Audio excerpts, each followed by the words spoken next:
ममता बनर्जी, उनको आपने कानूनी नोटिस भेजा, एक जज को आपने बीच में बायस्ड भी बताया, बॉलीवुड को आपने एक बार अंधा और बहरा भी कह दिया था। सुन करके मैं हैरान हुआ। तो आप एक फिल्म मेकर हैं या आप एक कंट्रोवर्सी मेकर हैं? कन्हैया कुमार इस्लाम कन्वर्ट कर गए। 1965 के वॉर में आपने कहा था कि नेहरू जी इसके जिम्मेदार हैं, पर उनका देहांत तो पहले ही हो चुका था। कहीं पर शायद आपने कहा था कि गांजा से कोविड-19 भी खत्म हो सकता है, कैनबिस से। उत्साह में आपने जो शेयर किया वो शायद कुछ जल्दी में शेयर कर दिया। ऐसा लगता है कभी कभी कि आप फिल्म थिएटर नहीं, न्यूज़पेपर के फ्रंट में रहना चाहते हैं। एक ट्वीट आपका बताता हूँ, आपने बोला as long as Bollywood has kings. Bollywood के इन एक्टर्स से क्या तकलीफ है? तो बेचारे आर्टिस्ट है आपकी इंडस्ट्री। जूते पे रखता हूँ ऐसी इंडस्ट्री को जिसमें किंग, बादशाह और सुल्तानों की गुलामी करनी पड़े लोगों को। फिल्मों की बात करें, वहाँ डिवाइड हो गया है। एक गुट जो बना रहा है परजानिया और हैदर बना रहा है, दूसरा कश्मीर फाइल्स और केरला स्टोरी बना रहा है। देश को जोड़ने वाली फिल्में कौन बनाएगा? अगर सब देश को बांटने वाली फिल्में बनाएंगे, जोड़ने वाली भी तो जिम्मेदारी होनी चाहिए किसी की, जो दिखाए कि ये देश एक है। ये दायित्व मेरे ऊपर नहीं है। देश को जोड़ने का काम राजनीतिक लोग करें, देश को जोड़ने का काम मीडिया करे, साधु संत करें, समाज सेवा वाले करें। मेरा सवाल है सवाल उठाना अपनी फिल्मों से। नमस्कार, मैं Vivek Bindra, founder and CEO Bada business dot com. Welcome to the Bada Bharat show, a tribute to India's global brand ambassador. ऐसे लोग जो भारत को बड़ा भारत बनाते हैं, उन्हीं की कहानियां जिम्मेदारी से आप तक पहुंचाते हैं। आज के जो हमारे मेहमान हैं, Indian film director, producer, writer, author, जिन मुद्दों पर कोई नहीं बोलता है, ये इंसान उनकी फाइल्स को खोलता है।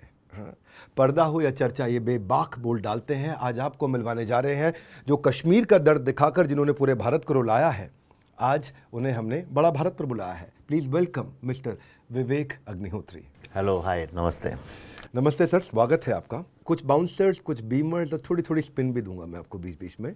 आज आपसे जो चर्चा करना चाहते हैं, पहला, हम दोनों का एक ही नाम है, विवेक, लेकिन आपका जो नाम में विवेक है, उसमें जो दो बार व आ रहा है, वी वे, इसके अंदर इसका अर्थ कहीं वाद और विवाद से तो नहीं जुड़ा है? क्योंकि आपने लगभग 6 मूवीज बनाई हैं। जी हाँ। लेकिन उससे 10 गुना ज़्यादा कंट्रोवर्सीज पाई हैं। मैं ये देखता हूँ कि ममता बनर्जी, उनको आपने कानूनी नोटिस भेजा, एक जज को आपने बीच में बायस्ड भी बताया, बाद में माफ़ी भी मांगनी पड़ी। शशि थरूर, प्रकाश राज, अनुराग कश्यप, ट्विटर पे इनके साथ आपका काफ़ी चर्चा होता है, अलग अलग प्रकार का, कुछ कड़वा, कुछ मीठा और कभी कभी ज़्यादा काफ़ी कड़वा। बॉलीवुड को आपने एक बार अंधा और बहरा भी कह दिया था। सुन करके मैं हैरान हुआ। ऑनलाइन हो या ऑफलाइन, आपने बहुत बनाई है हेडलाइन। तो आप एक फिल्म मेकर हैं या आप एक कंट्रोवर्सी मेकर हैं?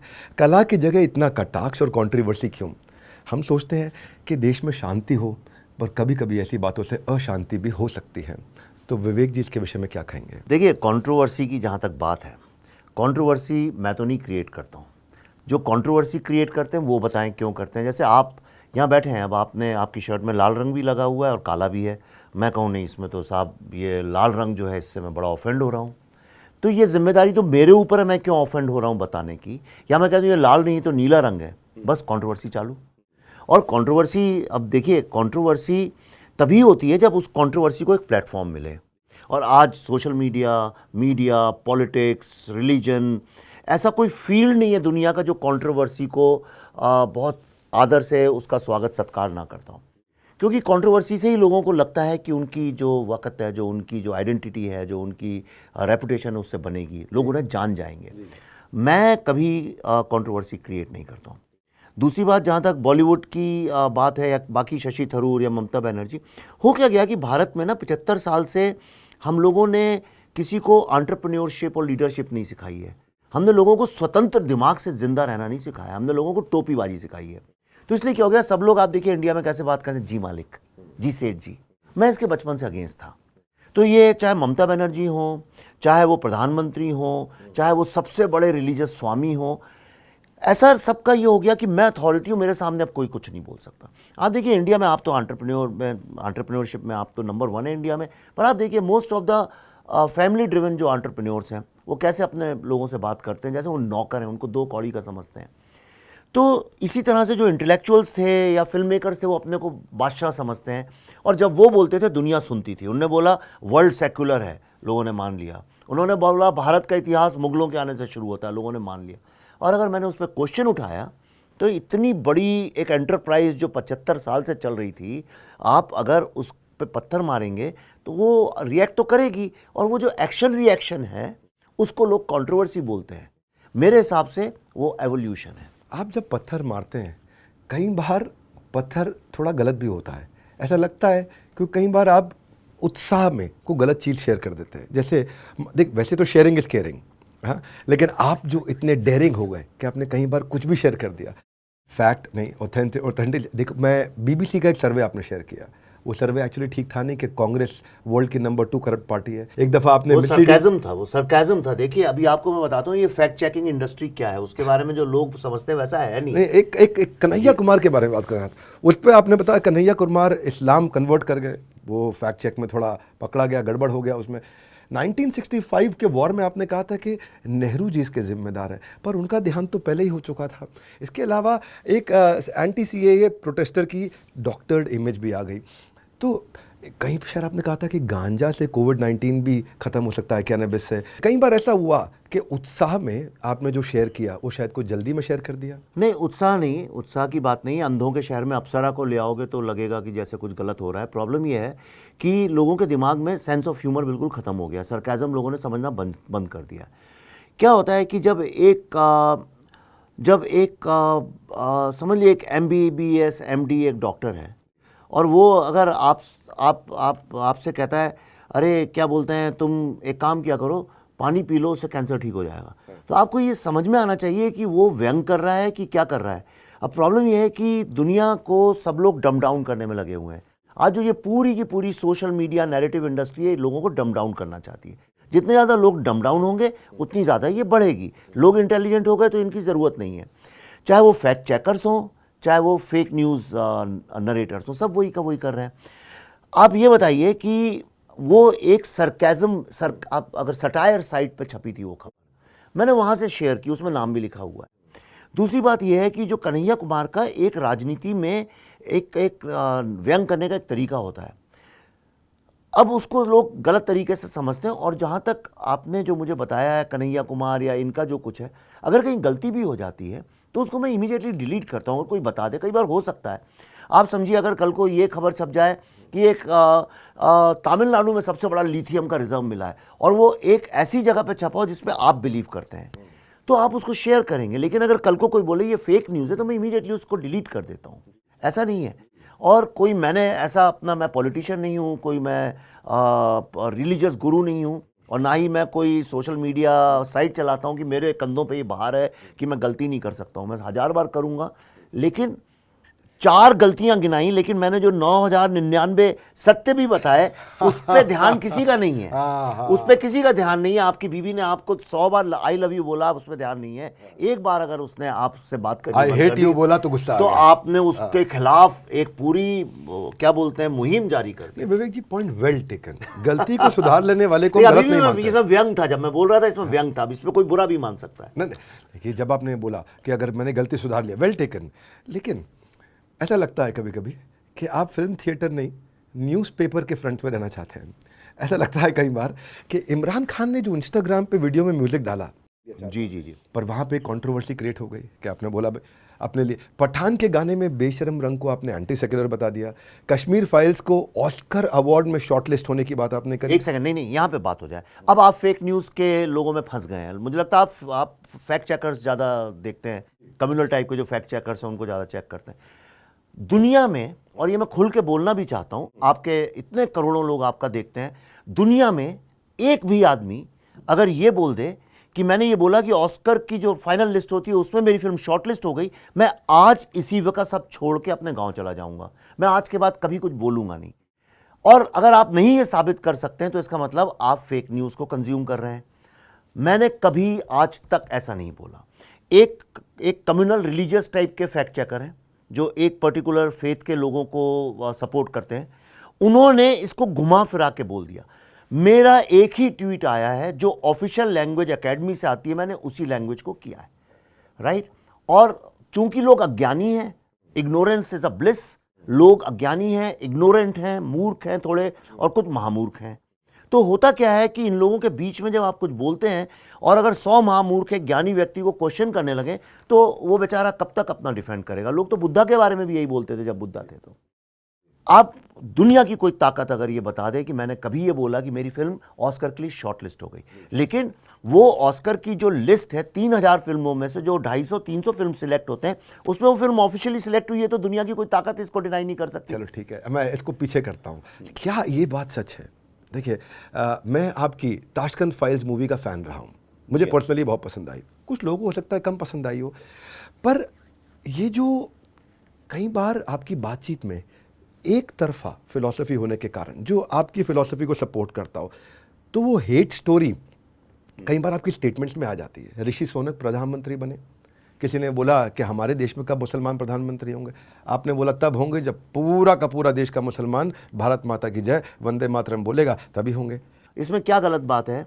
आज मुझे बताइए कि भारत में कितने लोग हैं? अगर 140 करोड़ लोग रहते हैं तो कितने लोग ऐसे हैं जो कहते हैं हम वंदे मातरम नहीं गाएंगे? क्यों नहीं गाएंगे? हम भारत माता नहीं बोलेंगे, क्यों नहीं बोलेंगे? क्या माँ को माँ नहीं बोल सकते? ये हमारा कल्चर है, हमारा सिविलाइजेशन है, राइट? आज जब एक इंडियन अमेरिका जाता है तो वो अमेरिका के जो प्रोटोकॉल्स हैं उनको फॉलो करता है, उनके पेट्रियाटिज्म के सर्टेन प्रोटोकॉल्स हैं, हर कंट्री के अपने अपने होते हैं। अगर आज एक हिंदू व्यक्ति जाके पाकिस्तान में रहने लगता है तो उसके पाकिस्तान के प्रोटोकॉल्स फॉलो करने पड़ते हैं। अगर मैं आपके घर में घुस के आपके घर पे कहीं पे कब्जा कर लूँ और उसके बाद मेरी 100 औलादें वहाँ पे रहें अगले जनरेशन की, तो उनको आपके घर के कुछ प्रोटोकॉल्स फॉलो करने पड़ेंगे, करेक्ट? आप ये नहीं बोल सकते हैं कि हम तो सिर्फ एक ही उसको मानते हैं, एक ही चीज़ को मानते हैं और हम बाकी माता भारत माता को नहीं मानते हैं। आप कैसे प्रधानमंत्री बनेंगे? आज अगर मुस्लिम कोई लड़का या लड़की यंग खड़े होकर ये बोलता है कि विवेकानंद भी मेरे उतने ही थे जितने अबुल कलाम है, भारत माता भी मेरी उतनी है, राम भी मेरे उतने हैं जितने अल्लाह है, कृष्ण भी मेरे उतने ही हैं जितने अल्लाह है, मैं शिव की भी ग्रेट फिलॉसफी ऑफ वननेस को मानता हूं और अल्लाह की भी फिलॉसफी को मानता हूं, मैं बनारस काशी को भी मानता हूं और मैं काबा को भी मानता हूं। अगर ऐसी बात जिस दिन इंडिया के मुस्लिम लीडर्स और मुस्लिम्स करने लगेंगे, ये सारा का सारा दायित्व हिंदुओं के ऊपर ही क्यों है कि वो इसको भी माने, सिख को भी माने, इसको भी माने, उसको सबको हम प्यार करते रहें और बाकी लोग अपने अपने देश की मांग करते रहें? ये तो गलत है ना। और ये बोलने में क्या कंट्रोवर्सी है? इसमें क्या गलत है बताइए? नहीं, आपने पूछा तो मैंने जवाब दे दिया। नहीं, आपको खुल के जवाब देना चाहिए। देखिए एक, और मैं दिल से चाहता हूं भारत का प्रधानमंत्री एक मुस्लिम बने, मैं दिल से, ये मैं अपनी, अगर मेरा आप शरीर काटे मेरी आत्मा चेक करें, मैं दिल से चाहता हूं ये देश तभी सेक्युलर होगा जब कोई मुस्लिम खड़े होकर ये बोले कि ये देश मेरा उतना ही है जितना एक पंडित राम प्रसाद मिश्रा का है। आपने लेकिन बोला कि जिस दिन आकर के देश का प्रधानमंत्री मुसलमान बोल देगा ये देश मेरा भी उतना ही है जितना आप सबका है, उस दिन मैं खुश होऊंगा, मेरी आत्मा ये चाहती है। बोले ना, मैं चाहता हूं इस देश में रहने वाले 140 करोड़ लोग बोले कि ये भारत माता के हम सब बेटे हैं। जिस दिन इस देश से मेजॉरिटी माइनॉरिटी का कॉन्सेप्ट खत्म होगा उस दिन भारत विश्व गुरु बनेगा, तब तक नहीं बनेगा। विवेक जी, आप कह रहे हैं जिस दिन, इसका मतलब आज के दिन आप मानते हैं कि ऐसा नहीं है? ऐसा नहीं है, बिल्कुल नहीं है। आज के दिन हमारे देश का मुसलमान हमारा नहीं है? नहीं, मैं ये बिल्कुल नहीं कह रहा हूं, लेकिन अगर एक रविन्द्रनाथ टैगोर ने बहुत फेमस इंटरव्यू छपा हुआ प्रिंटेड है, आप गूगल कर सकते हैं, आपके सामने कंप्यूटर भी है। रविन्द्रनाथ टैगोर ने कहा था कि मैंने कई मुस्लिम लोगों से यह पूछा कि अगर भारत पे इस वक्त कोई मुस्लिम इन्वेडर भारत के ऊपर आक्रमण कर दे तो तुम्हारी लॉयल्टी उसके साथ होगी या भारत माता के साथ होगी? और मुझे एक भी सेटिस्फैक्ट्री आंसर नहीं मिला। ये रविन्द्रनाथ टैगोर, गुरुदेव नोबेल प्राइज विनर ने बोला था। और वो सिचुएशन हमारा रिलीजन के ऊपर देश का बंटवारा हुआ, हमारा रिलीजन के कारण 2-3 स्टेट्स में बड़ा प्रॉब्लम चल रहा है। आप जानते हैं कश्मीर में, बंगाल में, केरला में, 3 स्टेट्स में तो डेफिनेटली चल रहा है, बाकी जगह भी चलता ही रहता है कुछ ना कुछ। यहाँ दंगे होते रहते हैं, फसाद होते रहते हैं, लड़ाई होती रहती है, गाली गलौज होती है सोशल मीडिया में 24 घंटे। क्यों होता है? अगर सब लोगों में समानता है, कोई प्रॉब्लम नहीं है। अगर हम वाकई में सेकुलर कंट्री हैं तो क्या प्रॉब्लम है? अगर 2 भाइयों में माँ बाप कुछ पक्षपात करते ही नहीं हैं तो भाइयों को क्या प्रॉब्लम है? लेकिन आप पक्षपात कर देते हैं। मैं कैसे करता हूँ बताइए? एक ट्वीट आपका बताता हूँ, आपने बोला as long as Bollywood has kings, Badshah, Sultan, it will keep sinking. अब सब जानते हैं शाहरुख को किंग कहा जाता है, बादशाह उनकी फिल्म का नाम है, नहीं, सुल्तान बादशाह बोलते हैं, सुल्तान सलमान खान है जी। तो जब बॉलीवुड के इन एक्टर्स से क्या तकलीफ है? तो बेचारे आर्टिस्ट है आपकी इंडस्ट्री के। ये कैसी इंडस्ट्री है? जूते पे रखता हूं ऐसी इंडस्ट्री को जिसमें किंग, बादशाह और सुल्तानों की गुलामी करनी पड़े लोगों को।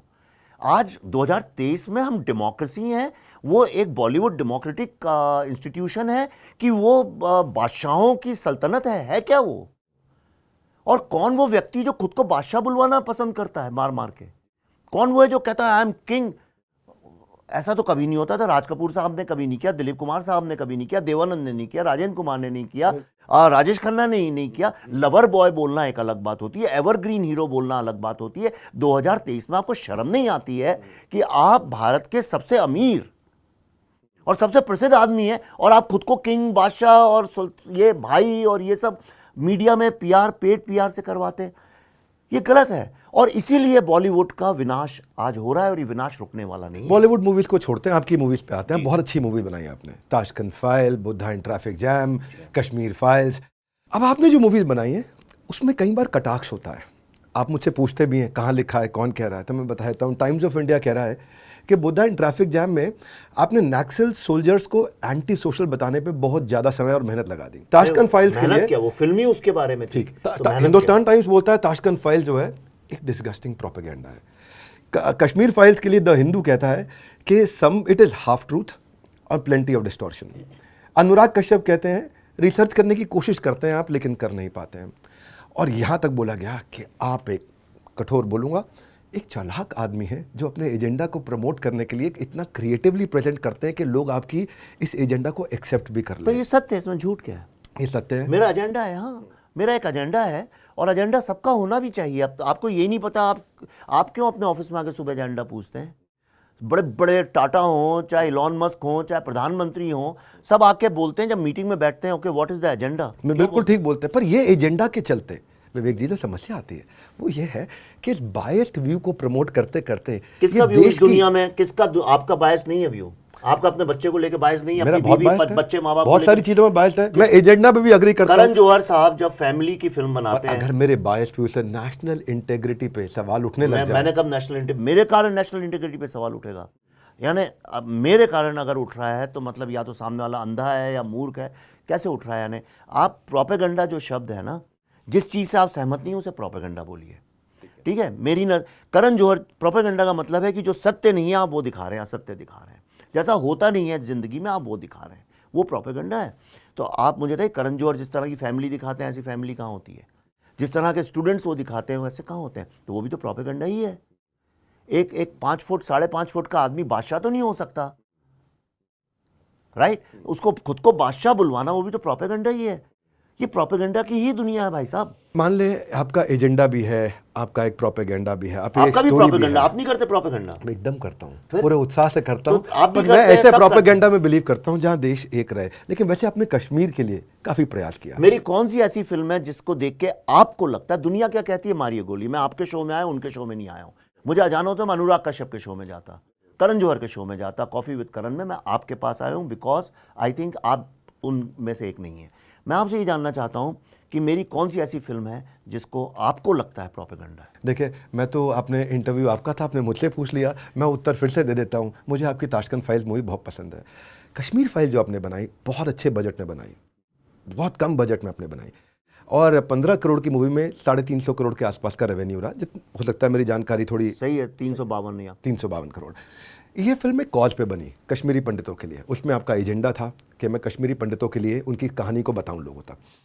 आज भी ग्राउंड रियलिटी बदली नहीं है। आपने प्रयास किया, 29 टारगेटेड अटैक केवल 2022 में फिर से हो गए। कश्मीरी पंडितों का पलायन आज भी जारी है, आज भी वो सुरक्षित नहीं है। इस फिल्म को ने देश को 2 धड़ों में बांट दिया है, किसी भी तरह से अगर देखते हैं। फिल्म ने बांट दिया, एक को अच्छी लगी, एक को प्रोपेगेंडा लगा। 2 धड़ तो है ना, साफ साफ नजर आते हैं। किसी भी फिल्म में ऐसे ही होता है। कोई बात नहीं, मैं मान लिया। आपका शो कुछ लोग पसंद करते हैं, कुछ नहीं, तो क्या देश बट रहा है उससे? ना, देश नहीं बट रहा, पर ये 2 तरह की फिलॉसफी ला रही है सामने। लेकिन आज ऑन ग्राउंड आप महसूस करते हैं कि ऐसे कोई बदलाव आया? एक ईमानदारी का सवाल है आपसे कि क्या ये केस स्ट्रांग हुआ? क्या बॉलीवुड का इस्तेमाल जैसे अपने अपने एजेंडा के लिए किया है, ऐसा तो नहीं कि अपने पेन को बेचकर खुद गेन कर लिया और एक्चुअल गेन कश्मीरी पंडितों के लिए जो होना था वो नहीं हो पाया? आज क्या परिस्थिति है? तो इसका सवाल ये बहुत, देखिए, गंभीर सवाल है, तो इसको गंभीरता से सुनना पड़ेगा, ठीक है? आपने किसी ऑल ईयर्स टू यू। आपने किसी एक भी कश्मीरी पंडित से पूछा है कि इस फिल्म ने उनके लिए क्या किया है? बहुत उत्साहित थे, देख करके रोए, देखने के इमोशनल बाद हुए। आपने पूछा है क्या किया है इसके लिए? वो बताया उन्होंने, उनको बहुत अच्छी लगी मूवी कश्मीरी पंडितों को। फिल्म अच्छी और बुरी नहीं होती है। जो लोग 30 साल से हर्ट हैं, जिनकी बात कोई सुन नहीं रहा। आपकी अगर आज जुबान, आपकी बात सुनना लोग बंद कर दें अगले 30 साल तक, और पहली बार कोई आपकी बात सुने और आपकी दास्तान दुनिया तक ले जाए, उसको बोलते हैं हीलिंग। ये सब PTSD के शिकार हैं। सब लोग, they have gone through so much of trauma that they needed some kind of healing, and the healing comes when you listen to somebody story and you tell it. मैंने वो काम किया है। आपको पता है उस फिल्म में जो लास्ट में गिरजा देवी का जो दिखाया गया है, जिनको काट दिया गया था जिंदा, उनकी फैमिली ने मुझे ईमेल लिख के बोला है कि 30 साल से हमारा, और BK गंजू की भी फैमिली में, जो चावल में वो खाते हुए दिखाया है जिस बंदे को, दोनों की फैमिलीज ने मुझे ईमेल लिखा है। उन्होंने बोला 30 साल से हमारे परिवार में कभी इस हादसे का डिस्कशन नहीं हुआ। We were suffering on our own. सब अपने दिल में घाव लेके बैठे थे। पहली बार ये फिल्म देखने के बाद पूरी फैमिली, दे केम टुगेदर, दे क्राइड टुगेदर, और अब उनकी हीलिंग चालू हो गई है। राइट? एक फिल्म मेकर इससे ज़्यादा क्या कर सकता है? आप लोगों को मोटिवेट कर सकते हैं एंटरप्रेन्योर बनने के लिए। एंटरप्रेन्योर तो नहीं बना सकते हैं। क्या आप पैसे देंगे उनको एंटरप्रेन्योर बनने के लिए? स्किल दूंगा, नॉलेज दूंगा, नहीं तो मोटिवेट करूंगा। ये देखिए ये इंडिया का, विवेक जी मैं अग्री कर गया हूं। मैं तो आपसे ज्यादा बहस ही नहीं, नहीं मैं करूंगा। एक दूसरी बात बताना चाहता हूँ। आप जो कह रहे हैं कि ये देश को बांट दिया है या ये कर दिया है, अरे भाई फिल्म ने मरवाए क्या इतने लोग? 5 लाख कश्मीरी पंडित वहां से जो भगाए गए एक इस्लामिक टेररिज्म को लेके, ये क्या मैंने किए हैं? 1990 में जो हुआ उससे किसी को प्रॉब्लम नहीं है। एक फिल्म ने दिखा दिया ये प्रॉब्लम है सबको।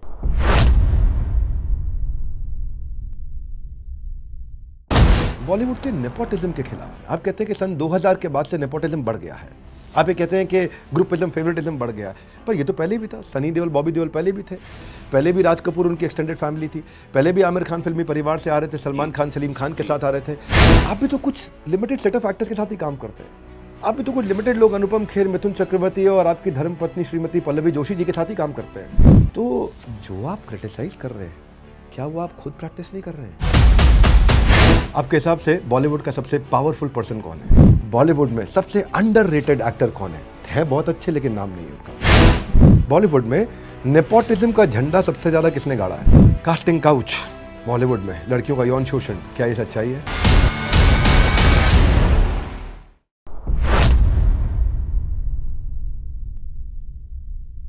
भाई अक्सर लोग अपने कॉलेज को सक्सेस का श्रेय देते हैं, तो बोलते हैं अरे कॉलेज के दिन याद करो। मैं भी करता हूँ याद। मैं नहीं देता हूँ श्रेय अपने कॉलेज को, अपनी सफलता का। मैं देता हूँ क्योंकि मैं ब्रह्मचारी आश्रम में रहा, मैं वृंदावन में रहा, गुरुकुल में रहा, मैं उसको ज़्यादा श्रेय देता हूँ। लेकिन आप भी नहीं रुके यहाँ। आपने तो यूनिवर्सिटी पे निशाना साध दिया। मैं JNU की बात कर रहा हूँ, आप JNU से पढ़े। मैंने कभी ये नहीं बोला कि JNU का एजुकेशन स्टैंडर्ड खराब है। अगर मैंने बोला हो तो आज से मेरे मुंह पे टेप लगा के घूमूंगा, या आप साबित कर दीजिए, दुनिया में कोई बोल दे। मैंने कभी ये नहीं बोला वहाँ से निकले हुए स्टूडेंट्स खराब होते हैं। मैंने ये नहीं बोला वहाँ के प्रोफेसर्स खराब होते हैं। मैंने ये एक ही बात शुरू से बोलता आया हूँ और आज भी बोल रहा हूँ और बोलता भी रहूँगा। JNU को एक गढ़ बनाया गया स्टूडेंट्स को रिक्रूट करने के लिए, अर्बन नक्सल्स की आइडियोलॉजी को प्रोपोगेट करने के लिए। करेक्ट? और इसमें क्या गलत बात है? तो आपके सामने उदाहरण, टुकड़े टुकड़े की मांग तो JNU में ही लगी थी। राइट? जो स्टूडेंट्स आज जेल के अंदर हैं वो कहाँ के स्टूडेंट्स के ही तो हैं। उमर खालिद वगैरह कहाँ के हैं? कहाँ के? आप बताइए। JNU के ही तो हैं। राइट? किसी और दिल्ली यूनिवर्सिटी के तो नहीं है। तो जब वो था, अब तो मैं नहीं बोलता हूँ क्योंकि अब वो मसला नहीं है। अब फिर से अगर कोई ऐसी बात करेगा तो मैं उसके बारे में बोलूँगा, और मैं ही क्यों, सारी दुनिया ही बोलती है। समझ गया मैं। आप कहते हैं कि एजेंडा होना चाहिए, उस बात से तो मैं वाकिफ हूं। बिल्कुल एजेंडा नहीं, आपका एक गोल, मिशन होना चाहिए, एक मिशन, पर्पस क्लैरिटी होनी चाहिए, पर्पस होना चाहिए। ये पर्पस मैंने देखा है कि बॉलीवुड में 2 तरह के लोग हैं जिनके पर्पस। एक तरफ है विवेक अग्निहोत्री। मैं बॉलीवुड से मेरा कोई लेना देना नहीं है, वहां से रिजाइन कर चुका हूं। आपका अनुपम खेर से लेना देना, आपका अशोक पंडित से, आपका कंगना रनौत से, आपका विवेक अग्निहोत्री, आप स्वयं। लेकिन दूसरी तरफ अनुराग कश्यप हैं, विशाल भारद्वाज है, अनुभव सिन्हा है, सुधीर मिश्रा है। ये समय समय पर दोनों ग्रुप एक दूसरे को क्रिटिसाइज कर रहे हैं। मेरे मन में एक सवाल आता है, पर्सनल प्रोफेशनल फ्रंट पे भी खूब क्रिटिसाइज कर लेते हैं एक दूसरे को। फिल्मों की बात करें, वहाँ डिवाइड हो गया है। एक गुट जो बना रहा है परजानिया और हैदर बना रहा है, दूसरा कश्मीर फाइल्स और केरला स्टोरी बना रहा है। 2 अलग अलग। थोड़ा गलत है सवाल। मेरा सवाल कुछ और है। हाँ, मेरा सवाल यह है कि एक तरफ लेफ्ट खींच रहा है, एक राइट की तरफ खींच रहा है। देश को जोड़ने वाली फिल्में कौन बनाएगा? अगर सब देश को बांटने वाली फिल्में बनाएंगे, जोड़ने वाली भी तो जिम्मेदारी होनी चाहिए किसी की, जो दिखाए कि ये देश एक है। देखिए, ये दायित्व मेरे ऊपर नहीं है। देश को जोड़ने का काम राजनीतिक लोग करें, देश को जोड़ने का काम मीडिया करे, साधु संत करें, समाज सेवा वाले करें। मेरा सवाल है सवाल उठाना अपनी फिल्मों से। मैं एक नए जॉनरा की फिल्में बनाता हूँ, मैं इन्वेस्टिगेटिव फिल्म्स बनाता हूँ। एक बात वो है, और दूसरी बात ये लेफ्ट राइट आप लोगों के दिमाग के अंदर है। ये इंडिया में पहली बात तो लेफ्ट नाम की चीज़ कुछ नहीं है। या तो यहाँ इंडिया में इंडिया मोस्टली राइट विंग ही है, जिसको लोग राइट विंग समझते हैं। ऐसा कौन है जो उससे बोलो पूजा पाठ कल से बंद कर दो? सारे तो ब्राह्मण हैं कम्युनिस्ट लोगों के, सब तो करोड़पति हैं, बात सोशलिज्म की करते हैं। सवाल ये 75 साल की जो हिपोक्रेसी थी वो टूट रही है, एक बहुत बड़ा एस्टेब्लिशमेंट खत्म हो रहा है। और दूसरी बात मैं ये जानना चाहता हूँ, ये जो आप कहते हैं दूसरा गुट है, ये तो इतने साल से फिल्में बना ही रहे थे ना। इन्होंने तो फिजा, फना, मिशन कश्मीर, हैदर वैदर ये सारी फिल्में बनाई थी, जिसमें 1990 के ही टाइम में कश्मीर दिखाया गया है, लेकिन उसमें पंडितों का जिक्र तक नहीं है, जैसे वो कभी रहे ही नहीं वहाँ। इतना बड़ा झूठ आप पे लादा गया, उसको सब लोग मुस्करा मुस्करा के कोक पीते पीते पॉपकॉर्न खाते खाते देखते रहे। आज मैंने एक दूसरा साइड ट्रूथ का दिखाया तो ऑब्वियसली मैं ही कॉन्ट्रोवर्शियल हो गया, और वो सही है। Buddha was also controversial when Buddha started teaching his Buddhism. Mahavir के साथ भी यही था। दुनिया में जो भी आदमी एक पुराने सिस्टम को तोड़ेगा उस आदमी को कॉन्ट्रोवर्शियल माना ही जाएगा। एलोन मस्क को भी तो लोग कॉन्ट्रोवर्शियल मानते हैं, ये होगा। अनुराग कश्यप को आज से 10-15 साल पहले कॉन्ट्रोवर्शियल मानते थे, क्योंकि उसने उस सिस्टम को चैलेंज किया था। आज वो सिस्टम का पार्ट है। इसीलिए सुधीर मिश्रा की अभी जब फिल्म आ रही थी अफवाह, तो उनको ट्विटर पे जाके बोलना पड़ा कि मेरी फिल्म को कोई लिबरल प्रमोट ही नहीं करता है, और विवेक की फिल्म तो उसके फैंस आके देख लेते हैं। तो मैंने कहा आपके लेफ्टिस्ट दोस्त ही आपसे अगर प्रमोट नहीं कर रहे हैं फिल्म को, तो आप मेरे पास आइए। मेरे ऑफिस आए, मैंने प्रोड्यूस किया, पॉडकास्ट किया, इट बिकेम वायरल। दूसरी बात करते हैं, क्योंकि अभी आपने बोला मैंने बॉलीवुड रिजाइन कर दिया, हैदर जैसी मूवीज़ की आपने बात, मिशन कश्मीर की आपने बात करी कि उन्होंने छुपाया सत्य को। दूसरी साइड आप बॉलीवुड के नेपोटिज्म के खिलाफ हैं। आप कहते हैं कि सन 2000 के बाद से नेपोटिज्म बढ़ गया है। आप ये कहते हैं कि ग्रुपिज्म, फेवरेटिज्म बढ़ गया, पर ये तो पहले भी था। सनी देओल, बॉबी देओल पहले भी थे, पहले भी राज कपूर उनकी एक्सटेंडेड फैमिली थी, पहले भी आमिर खान फिल्मी परिवार से आ रहे थे, सलमान खान सलीम खान के साथ आ रहे थे। आप भी तो कुछ लिमिटेड सेट ऑफ एक्टर्स के साथ ही काम करते हैं। आप भी तो कुछ लिमिटेड लोग, अनुपम खेर, मिथुन चक्रवर्ती और आपकी धर्मपत्नी श्रीमती पल्लवी जोशी जी के साथ ही काम करते हैं। तो जो आप क्रिटिसाइज कर रहे हैं, क्या वो आप खुद प्रैक्टिस नहीं कर रहे हैं? ये मेरी चॉइस है। मेरी फिल्मों में जिस तरह के रोल होते हैं मैं दूं, इसमें तो क्या मतलब मैं किसी को भी उसके लिए रोल लिख दूं कि भाई मेरे को ये साबित करना है दुनिया को मैं Mithun Chakraborty 3 time national award winner है, Anupam Kher national award winner है, पल्लवी, मैं सिर्फ नेशनल अवार्ड विनर्स के साथ काम करता हूँ। मेरी अगली फिल्म द वैक्सीन वॉर में नाना पाटेकर हैं, तो वो भी नेशनल अवार्ड विनर है। I work with national award winner actors.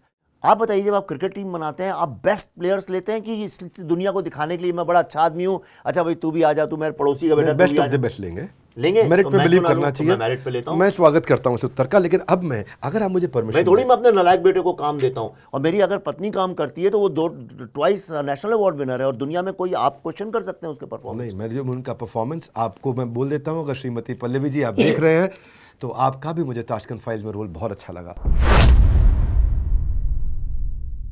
मेरा पहला सवाल, आप लेफ्ट के साथ हैं, राइट के साथ हैं या सेंटर के साथ हैं?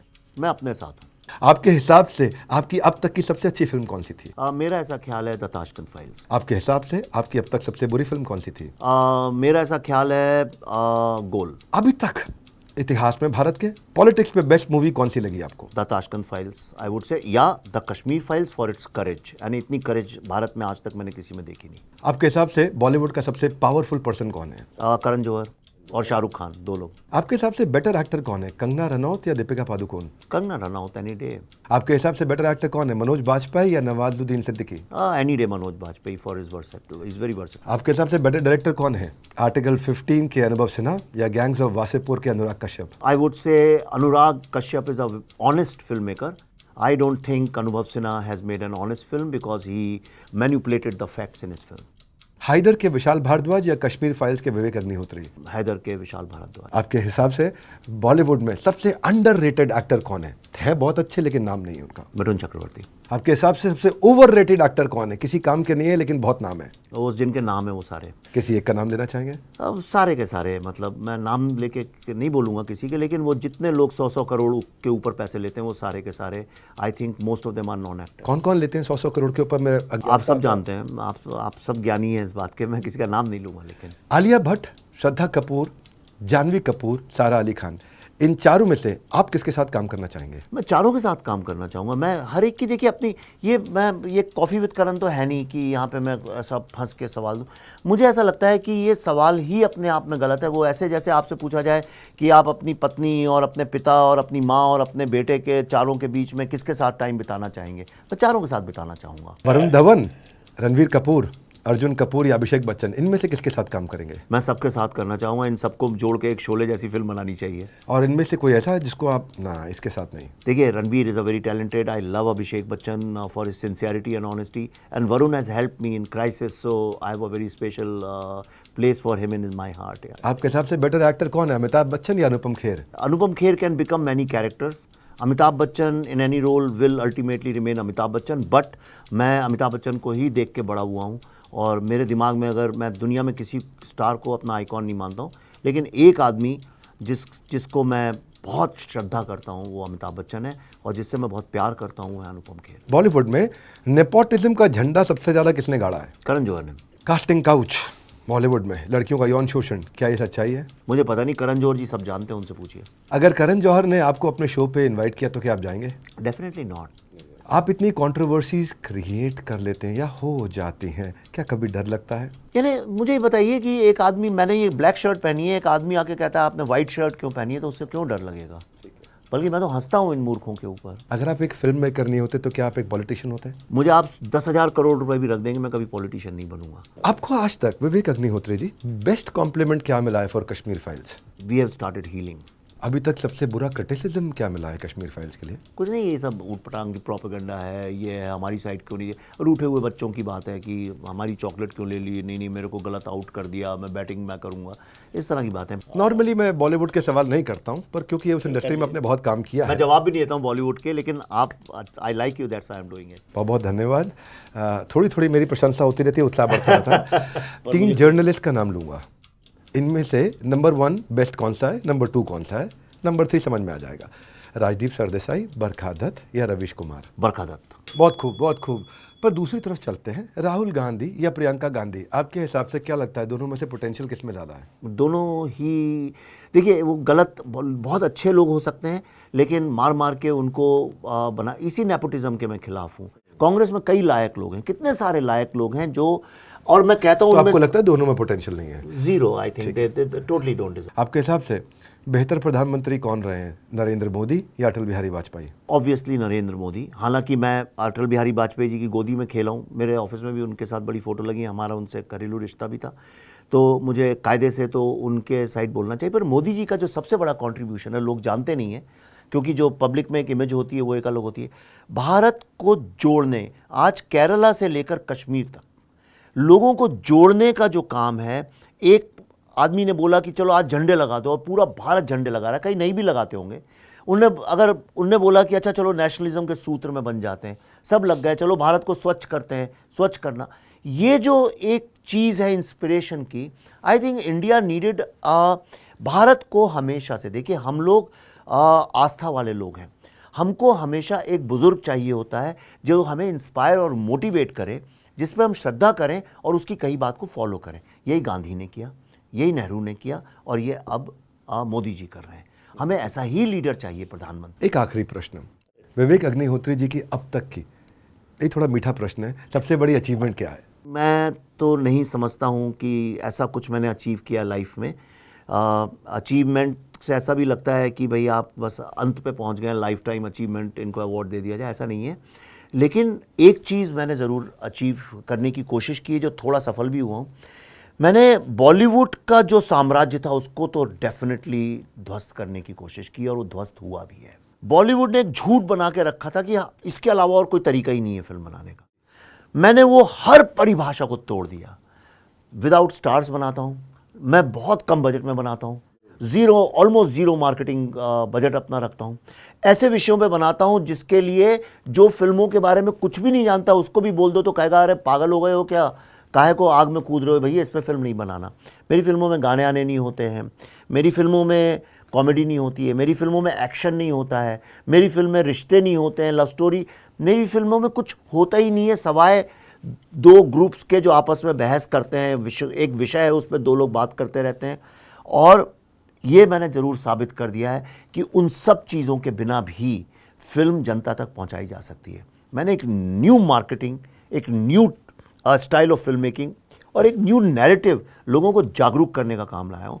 और दूसरा जो एक अचीवमेंट जो कश्मीर फाइल से अचानक मुझे पता चला कि इंडियन फिल्म्स अब एक सॉफ्ट पावर की तरह से यूज़ की जा सकती हैं। We use Kashmir files for diplomacy, इसीलिए यूएस कांग्रेस में कैपिटल हिल आप जानते होंगे जो वहाँ की पार्लियामेंट जैसी है, यूके पार्लियामेंट में बड़े बड़े policy leaders, human rights organisations, इन लोगों ने बुला बुला के कश्मीर फाइल्स देखी है, कश्मीर के प्रॉब्लम को डिस्कस किया है। अमेरिका के सेनेटर्स और कांग्रेस जिनको ज़ीरो आइडिया था, जो ये मानते थे कि कश्मीर को भारत ने इलीगली ऑक्यूपाई कर रखा है। आप बताइए, अगर ऐसी बात अमेरिका के बारे में कोई कहता कि इसने किसी स्टेट को इलीगली ऑक्यूपाई किया है, तो आप मुझे बताइए वहाँ के फिल्म मेकर्स अभी तक 25 फिल्में बना चुके होते। हमारे यहाँ किसी ने कोशिश भी नहीं की, और हमारी फिल्में देख देख के ही उनको ऐसा लगा कि हमने इलीगली, जब हैदर जैसी फिल्में देखते हैं तो उनको लगता है कि हमने इलीगली ऑक्यूपाई कर रखा है। पहली बार दे रियलाइज कि नहीं, ये तो स्टोरी कुछ और है। मैंने ये जो जेनोसाइड है कश्मीर का, I took it to the world and is become so popular. आपको आज यूके में, जर्मनी में, नीदरलैंड्स में, अमेरिका में, ऐसी जगहों पे जो पॉलिसी मेकर्स हैं, जो वहाँ के पार्लियामेंटेरियंस हैं, they are aware of this, they know me on first name basis. तो that's what I am doing now. I am doing the same thing with the vaccine war. Vaccine war आपकी movie आने वाली है, और एक Delhi files, इनके बारे में जानने से पहले अगर कुछ बताना चाहें अपने व्यूअर्स को, क्योंकि कुछ व्यूअर्स आपको इतना पसंद करते हैं तो शायद उनके मन में होगा कि आने वाली 2 मूवीज़ में क्या, इसके बारे में कुछ कहना चाहेंगे? मुझे ऐसा लगता है कि 1857 के रेवोल्यूशन के बाद भारत में जो सबसे बड़ा रेवोल्यूशन हुआ है वो हुआ है कोविड के दौरान, जो हमने वैक्सीन बनाई। पर अनफॉर्चुनेटली चूंकि हमारा मीडिया इतना पैथेटिक और इतना zero research like Bollywood they spend on it, सबको बता दिया कि ये तो सिर्फ भारत बायोटेक और सीरम ने बनाई। Of course they were part of it, लेकिन they are also part of it, they did not actually initiated the process. ये भारत की लीडरशिप, भारत के साइंटिस्ट और स्पेशली हमारी विमेन साइंटिस्ट, ICMR जो Indian council of medical research, जो एक task force बनाई थी जो प्राइम मिनिस्टर ने, उनने, Indian council of medical research और NIV की जो साइंटिस्ट हैं, मोस्टली विमेन साइंटिस्ट जो हैं, नेशनल इंस्टीट्यूट ऑफ वायरोलॉजी, उन लोगों ने पूरा का पूरा ये स्ट्रक्चर क्रिएट किया। उसके बाद मैन्युफैक्चरिंग डिस्ट्रीब्यूशन के लिए इट वेंट टू सीरम और इन लोगों ने बनाया। आई थॉट कि ये जो स्टोरी है इतनी कंपेलिंग और वो स्टोरी इतनी इंटरेस्टिंग है, आपको उसमें हंसी भी आएगी क्योंकि ऐसी ऐसी चीज़ें हो रही थी जो कोई जानता नहीं था। जैसे बंदर चाहिए थे, अब बंदर जो हैं कहाँ से लाएं?